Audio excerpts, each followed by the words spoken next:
কখনো কখনো আমরা খুব ব্যথিত হয়ে পড়ি। আমরা নিজেদের পরিবারের জন্য এত কিছু করি আর তারা আমাদের দেখলেই ভয়ভীত হয়ে পড়ে, আমাদের দেখলে বিরক্ত হয়।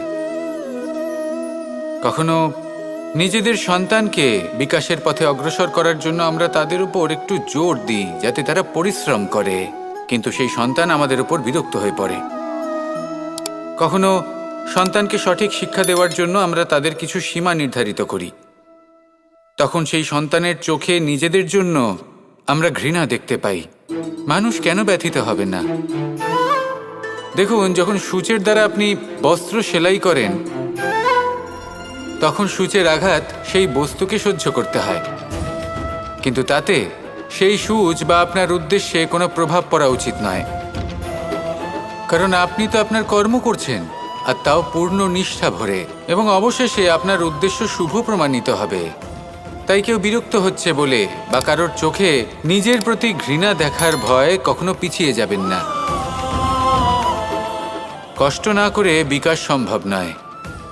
কর্ম করতে থাকুন, সব কিছু শুভ হবে। আসুন আমার সাথে ভালোবেসে বলুন, রাধা রাধা। পরিচয়। এই সংসারে প্রত্যেক ব্যক্তি নিজের পরিচিতি অর্জন করতে চান। পরিচিতি অর্থ এটা নয় যে আপনার নাম কি। পরিচিতির অর্থ হলো এটা যে প্রত্যেক ব্যক্তি এটাই চায় যে এই সংসার আমাকে চিনবে, জানবে আর আমাকে সম্মান করবে। কিন্তু এই সব অর্জন করার পূর্বে এটা বুঝুন যে এই পরিচিতির আসল অর্থটা কি।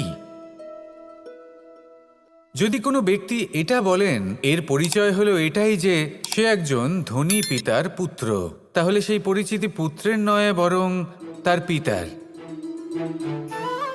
যদি কেউ এটা বলে যে সেই ব্যক্তির পরিচয় হলো সে খুব সুন্দর, তাহলে সেই পরিচয় হলো তার রূপের, সেই ব্যক্তির নয়। বাস্তবে পরিচয় কি? আপনার সান্নিধ্য লাভ করে কোনো ব্যক্তি কি অনুভব করতে পারে, তার কি ধরনের অনুভূতি হয়, আপনার পদ, আপনার সম্পত্তি, এই সব কিছুর ঊর্ধ্বে হলো আপনার আসল পরিচয়। যদি কোনো ব্যক্তি আপনাকে স্মরণ করেই প্রসন্ন হয়ে যান, তাহলে সেটাই হলো শ্রেষ্ঠ পরিচয়। তাই এই সংসারে নিজের শ্রেষ্ঠ পরিচয় গড়ে তুলুন আর আমার সাথে ভালোবেসে বলুন, রাধা রাধা।